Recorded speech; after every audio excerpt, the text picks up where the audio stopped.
انا عارف انك بتتفرج على الفيديو ده وانت في دماغك سؤال واحد بس: امتى قناتي هتتفعل؟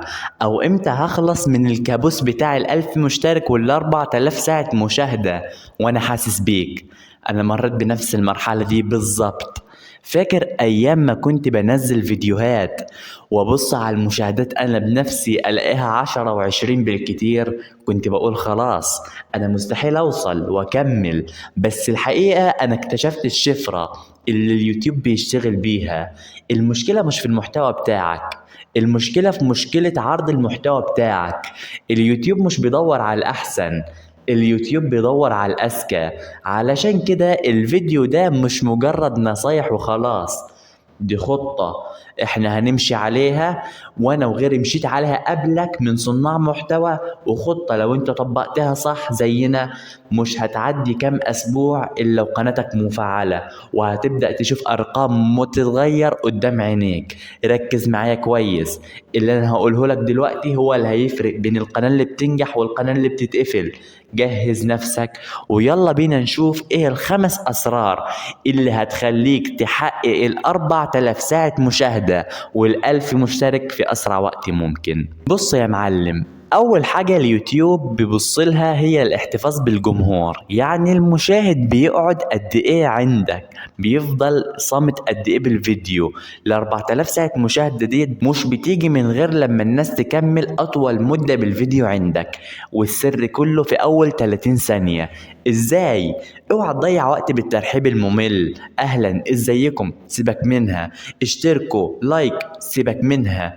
في بداية الفيديو انا عايزك المقدمة دي اللي هتعملها في بداية الفيديو عايزك تقولها بنص الكلام. بداية الفيديو قول المهم، بعد كده اعمل كات وابدأ اتكلم: ازيكم، عاملين ايه، اخباركم. مفيش مشكلة بعد ما تعدي 30 ثانية والدقيقة والدقيقتين اشرح للمشاهد بوضوح هو هيستفاد ايه من الفيديو في البداية، وقول له النهاردة هتتعلم ايه، وبعد الفيديو ده مش هتحتاج تسأل تاني عن ايه.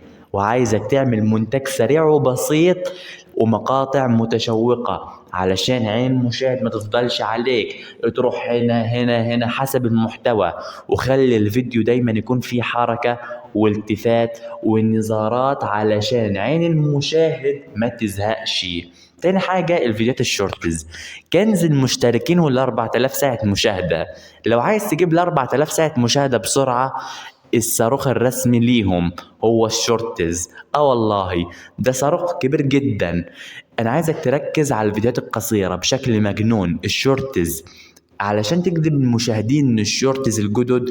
دورك انك تستغل الحاجة دي، اعمل فيديوهات قصيرة لها علاقة بالمحتوى الطويل، وممكن تكون ملتقطات مضحكة او معلومة سرية للمشاهد.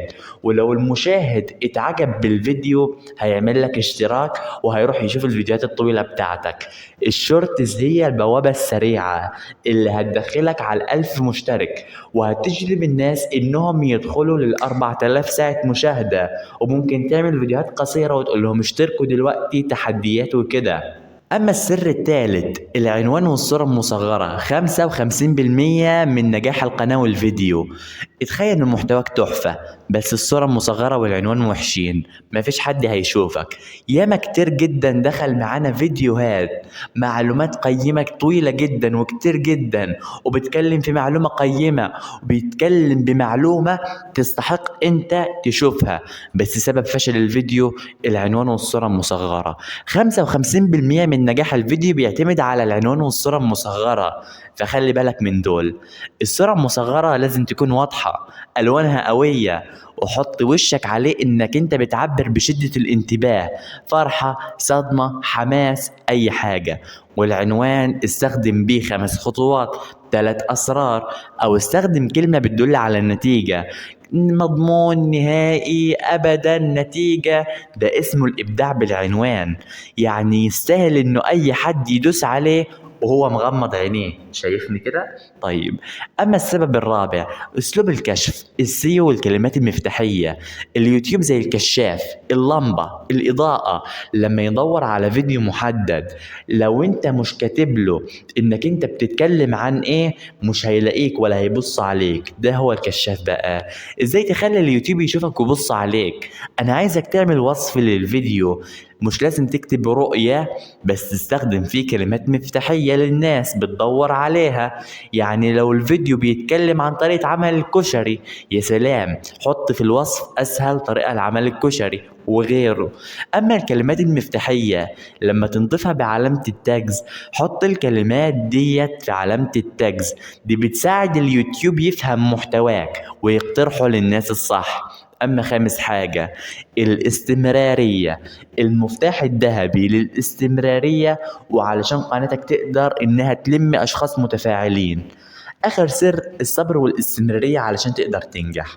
اليوتيوب بيحب القنوات اللي بتنزل محتوى بشكل منتظم، حتى لو مرة أو مرتين أو 3 في الأسبوع. لما تكون منضبط في اليوتيوب بيدي مساحة أكبر لفيديوهاتك إنها تظهر. والأهم، التفاعل، الرد على كل التعليقات، حتى لو كان تعليق بسيط جدا، ده بيخلي المشاهد يحس إنك أنت بتهتم بيه، والمشاهد يحس نفسه إنه جزء منك ومن عيلتك ومن قناتك.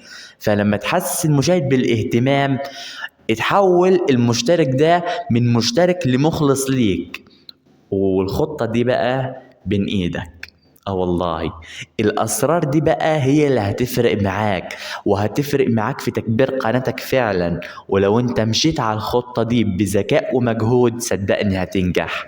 ودلوقتي بقى سؤال لكل واحد بيتفرج عليا، ايه اكتر سر من دول هتبدأ تربطه وتطبقه من دلوقتي في قناتك؟ اكتب لي دلوقتي.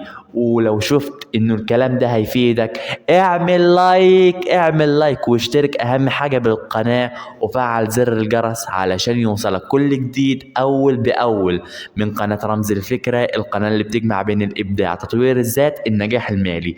اشوفكم الفيديو الجاي. قوم اعمل قناة، انشئ قناة يوتيوب، وربنا يوفقك، وانا موجود لمساعدتك. والله